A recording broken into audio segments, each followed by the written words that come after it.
નમસ્કાર વિદ્યાર્થી મિત્રો, આજના લેક્ચરની અંદર આપણે સ્વાધ્યાય 3.1 ના જે છેલ્લા બે પ્રશ્નો છે, પ્રશ્ન ક્રમાંક 6 અને પ્રશ્ન ક્રમાંક 7, તે બંને આપણે ગણીશું.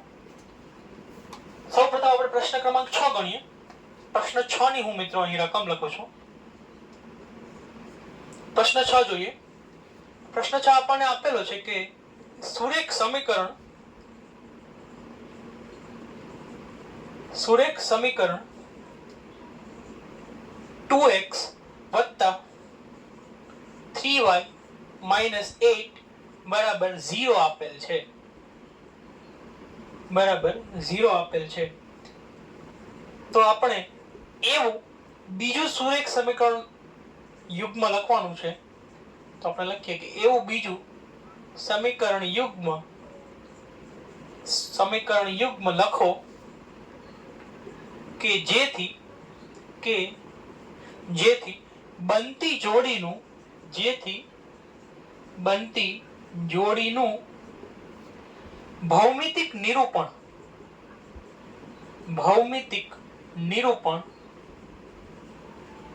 નીચે મુજબ હોય.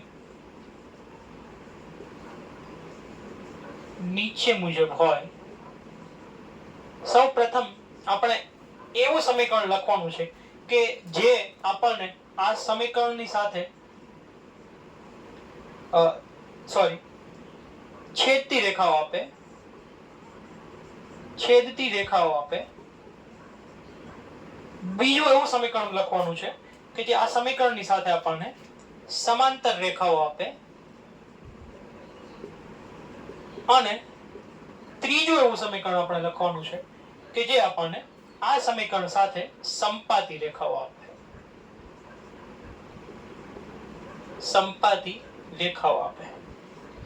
તો આપણે મિત્રો એક પછી એક જે આપણે ગુણોત્તરોની કિંમતો લઈને જે આપણે ગુણોત્તરોની કિંમતો લઈને જે આપણે રેખાઓ નક્કી કરતા હતા, તે રીતે આપણે રેખાઓ નક્કી કરીએ.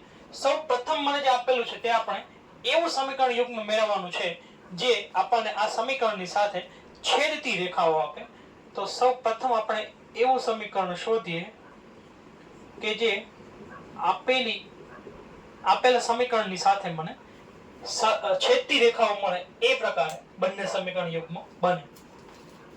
તો સૌપ્રથમ આપણને ખબર છે, સૌપ્રથમ તો આપણે જે આપણને સમીકરણ યુગ્મ આપેલું છે તેની માટે a1, b1 અને c1 ની કિંમતો આપણે લખી લઈએ. તો મને સમીકરણ યુગ્મ આપેલું છે 2x 3y 8 બરાબર 0. તો હું લખી લઉં કે મને a1 બરાબર 2 આપેલું છે, b1 બરાબર 3 આપેલું છે અને c1 બરાબર -8 આપેલું છે. તો આટલું આપણે અહીં લખી રાખીએ. હવે આપણે જો કે આપણને ખબર છે કે જો છેદતી રેખાઓ હોય તો છેદતી રેખાઓ માટે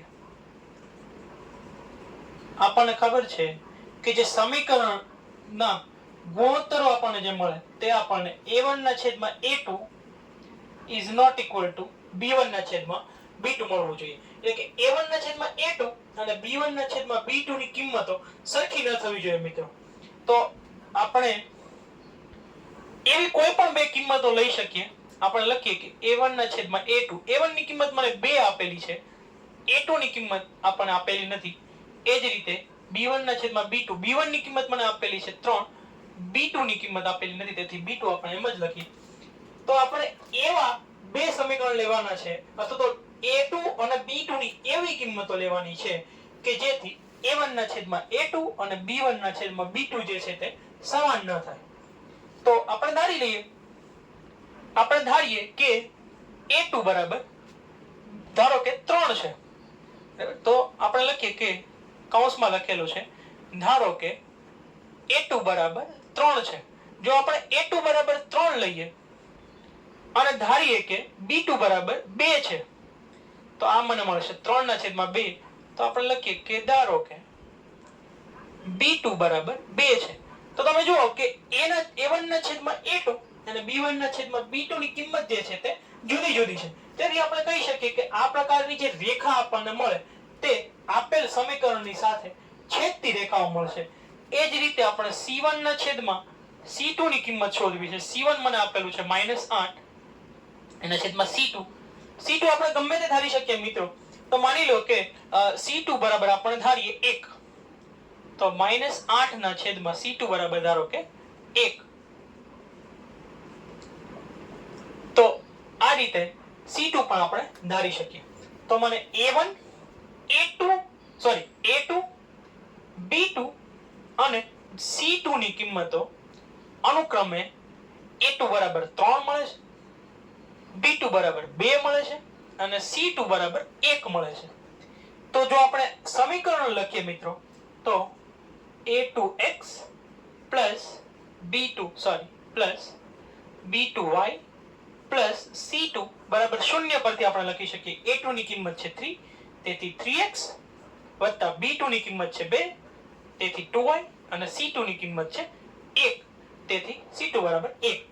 તો આપણને જે બીજું સમીકરણ મિત્રો મળે છે તે મળે છે 3x 2y 1 બરાબર 0. તો આ સમીકરણ માટે આપણે કહી શકીએ કે આ સમીકરણ અને આપણને જે સમીકરણ આપેલું છે 2x 3y 8 એ બંને માટે આપણને જે રેખાઓ મળશે તે છેદતી રેખાઓ મળશે. તમે ગ્રાફ પરથી પણ જો આ સમીકરણ જોશો તો તમે જોઈ શકશો કે આપણને જે બંને રેખાઓ મળે છે તે છેદતી રેખાઓ મળશે. મિત્રો એક વાત ખાસ યાદ રાખજો કે અહીં આપણે જે A2, B2 અને C2 ની જે કિંમતો મેળવેલી છે તે માત્ર નમૂના રૂપ છે. તમે જો સ્વાધ્યાયમાં પણ જોશો તો પણ આપણને આપેલું છે કે આ માત્ર નમૂના રૂપ જવાબ છે. એનો અર્થ છે કે A2, B2 અને C2 ની કિંમત તમે કોઈ પણ ધારી શકો છો. માત્ર શરત એટલી છે કે A1 ના છેદમાં A2 અને B1 ના છેદમાં B2 ની જે કિંમતો છે તે બંને એકબીજાથી જુદી થવી જોઈએ. એટલું માત્ર શરત છે. તેથી આપણે A2 અને B2 ની કિંમતો એવી કોઈ પણ લઈ શકીએ જેનાથી બંને ગુણોત્તરોની જે કિંમતો છે તે જુદી મળે. તેથી આ માત્ર નમૂના રૂપ જવાબ છે મિત્રો. તમે તમારી રીતે બીજી પણ એવી કિંમતો શોધી શકો કે જેની માટે આ સમીકરણ આપણને બીજું કોઈ અન્ય સમીકરણ મળે ને તેમ છતાં પણ આ બંને રેખાઓ જે છે તે છેદતી મળે એવી તમે A2 અને B2 ની કોઈ પણ કિંમતો શોધી શકો. હવે આપણે એવું સમીકરણ શોધવું છે કે જેની માટે આપેલ સમીકરણની સાથે સમાંતર રેખા મળે એ પ્રકારનું સમીકરણ મળે. તો આપણને ખબર છે, આપણે જાણીએ છીએ કે સમાંતર રેખા માટે આપણે જાણીએ છીએ કે સમાંતર રેખાઓ માટે A1 ના છેદમાં A2 અને B1 ના છેદમાં B2 આ બંનેની કિંમત સરખી હશે, પરંતુ તે બંનેની કિંમત કરતા C1 ના છેદમાં C2 ની કિંમત મિત્રો જુદી હશે. ફરીથી મિત્રો યાદ રાખજો, આપણે અહીં જેટલા પણ આ ત્રણ જે રેખાઓ માટે જે સમીકરણો મેળવીએ છીએ તે સમીકરણો માત્ર નમૂના રૂપ છે.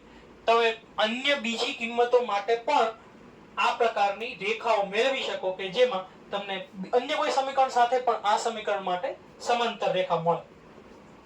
તો હવે A1 ની કિંમત 2 આપેલી છે અને A2 ની કિંમત આપેલી નથી. A2 ની કિંમત આપણે શોધવી છે.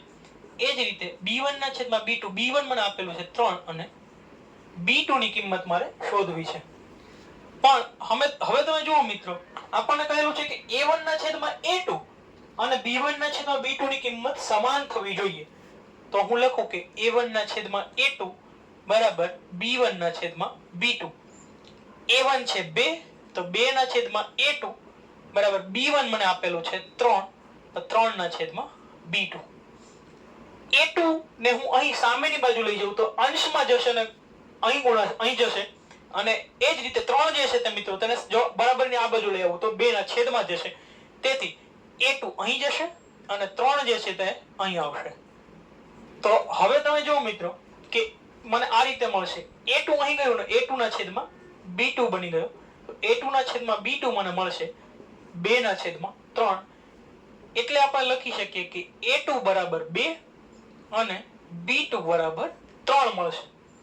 હવે છેલ્લી જે કિંમત આપણે શોધવી છે તે છે C1 ના છેદમાં C2.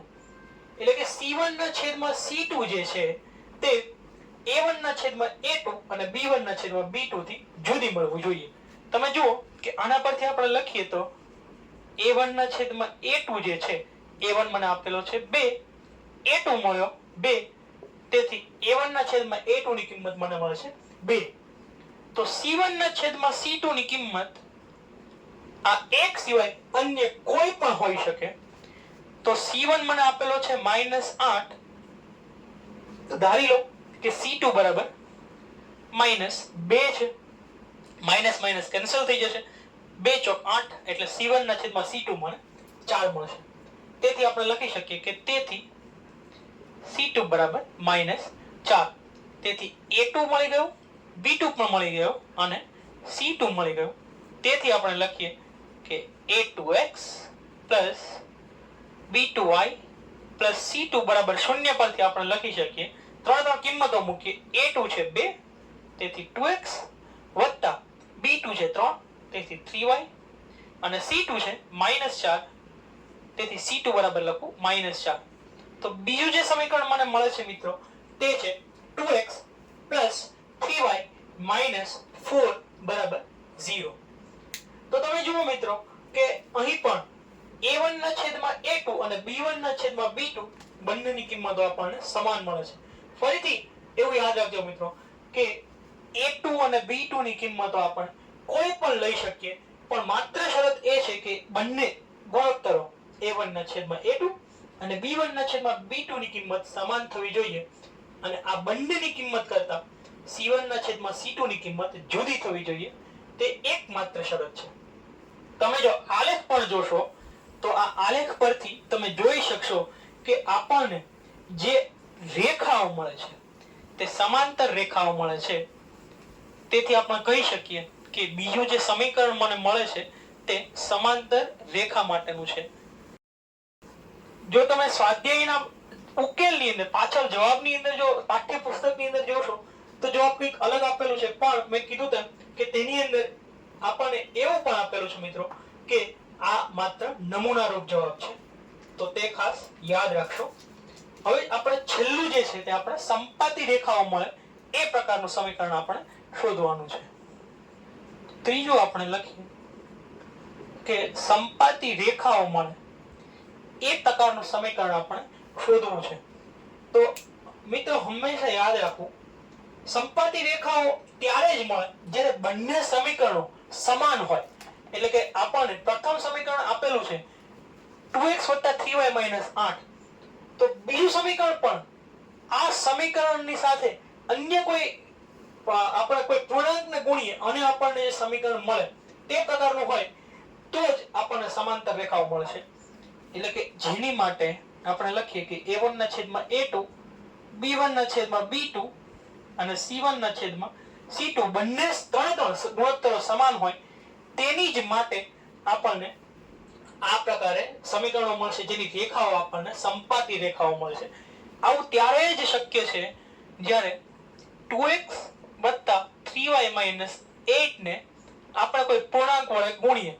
ધારો કે આપણે એને 2 વડે ગુણીએ છીએ તો મને જવાબ મળશે 4x 6y - 16 બરાબર 0. તો આ જે સમીકરણ મને મિત્રો મળે છે, તો આ સમીકરણ જે છે તે આની સાથે આપણને સંપાતી રેખાઓ આપશે. કેમ કે તમે જુઓ કે માત્ર આપણે આ સમીકરણની સાથે કોઈ પૂર્ણાંકને ગુણીને જ બીજું સમીકરણ મેળવેલું છે. એટલે ફરીથી જો આપણે આ સમીકરણને ભાગીએ તો આપણને એનું એ જ સમીકરણ પાછું મળશે. એટલે કે જ્યારે બે સમીકરણો એક સમાન હોય ત્યારે જ આપણને સંપાતી રેખાઓ મળે. હા, એવું બની શકે કે એનું સ્વરૂપ જુદું હોય. તમે અહીં જોઈ શકો કે અહીં 4x 6y - 16 છે, અહીં 2x 3y - 8 છે, પણ આ સમીકરણને પણ જો આપણે સાદું રૂપ આપીએ તો એ તો ફરીથી આ જ સમીકરણ બની જવાનું છે. એટલે કે આ બંને સમીકરણો અંતે તો એકના એક જ છે. તો જ્યારે બે સમાન સમીકરણો હોય ત્યારે જ મિત્રો આપણને સંપાતી રેખાઓ મળે. તમે આની માટે a1 ના છેદમાં a2, b1 ના છેદમાં b2 અને c1 ના છેદમાં c2 ગણી શકો. તમે જોશો કે આ ત્રણ ગુણોત્તરોની કિંમતો સમાન આવશે અને તેના પરથી તમે ગ્રાફ જુઓ. આ ગ્રાફની અંદર પણ તમે જોશો મિત્રો કે જ્યારે આપણે બંને સમીકરણોને ગ્રાફ ઉપર દર્શાવીએ છીએ ત્યારે બંને સમીકરણોની જે કિંમત, બંને સમીકરણો માટે જે રેખાઓ મળે છે એ રેખાઓ આપણને સંપાતી રેખાઓ મળે છે.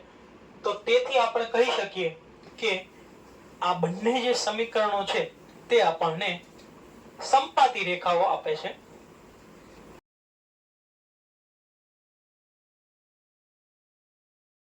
અને ફરીથી મિત્રો તમને યાદ દેવડાવું કે સંપાતી રેખાઓ માત્ર ત્યારે જ મળશે જ્યારે બંને સમીકરણો સમાન હશે, તો જ આપણને સંપાતી રેખાઓ મળશે.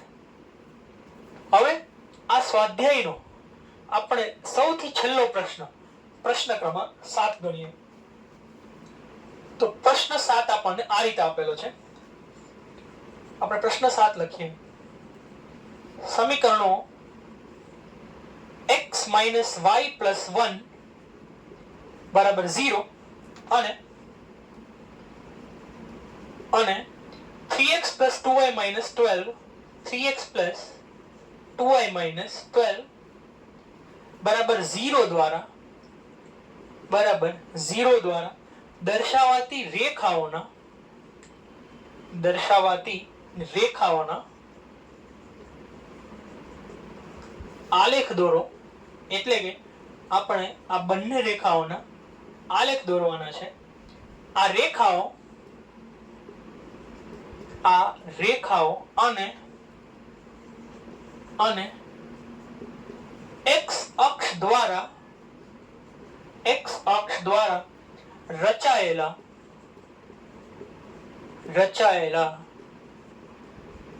ત્રિકોણના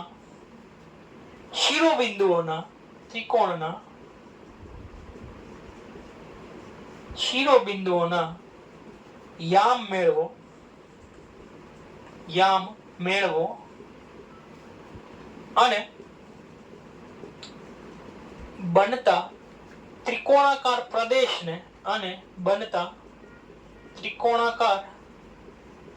પ્રદેશને છાયાંકિત કરો. એટલે કે જે ત્રિકોણ બનશે તેને આપણે શેડો કરવાનું છે, તેની ઉપર આપણે ડાર્ક કરવાનું છે. હવે મિત્રો તમે ગ્રાફ જુઓ. સૌ પ્રથમ સમીકરણ જુઓ. સૌ પ્રથમ સમીકરણ મને આપેલું છે x - y + 1 બરાબર 0. બીજું સમીકરણ આપેલું છે 3x + 2y - 12 બરાબર 0. જો તમે જોશો હવે ગ્રાફની અંદર મિત્રો, તો આ બંને જે સમીકરણો છે તે એકબીજાને છેદે છે. અને જો આપણે x અક્ષ સાથેની આ x અક્ષ y અક્ષ પાસે જ્યાં આ બંને રેખાઓ છેદે છે, જો આપણે આ ત્રણ બિંદુઓ બતાવીએ તો તમે જુઓ કે આ રીતે a, b અને c બિંદુઓ આપણને મળશે. અને તેથી a ના યામ આપણને -1,0 મળશે, b ના યામ 2,3 મળશે અને c ના યામ 4,0 મળશે. તો તમે જુઓ કે આપણે x અક્ષ સાથે આ ત્રિકોણ જે બને છે તેના આપણે યામ આ રીતે દર્શાવેલા છે. અને જો આપણે આ પ્રદેશને છાયાંકિત કરીએ, એને આપણે શેડો કરીને બતાવીએ, તો હવે તમે જુઓ કે જે શેડો વાળો જે પ્રદેશ આપણને બતાવેલો છે, છાયાંકિત પ્રદેશ બતાવેલો છે, તે પીળા કલરથી આ આલેખની અંદર બતાવેલો છે, જે તમે જોઈ શકો છો. બરાબર? તો આ રીતે મિત્રો આ બંને સમીકરણો ત્રિકોણ બનાવે છે, જેના યામ a, b અને c ના યામ આપણને -1,0, b ના યામ 2,3 અને c ના યામ 4,0 મળે છે મિત્રો. તો આ રીતે આપણે આ દાખલાનો ઉકેલ મેળવી શકીએ. આજના લેક્ચરની માટે આટલું જ. Thank you.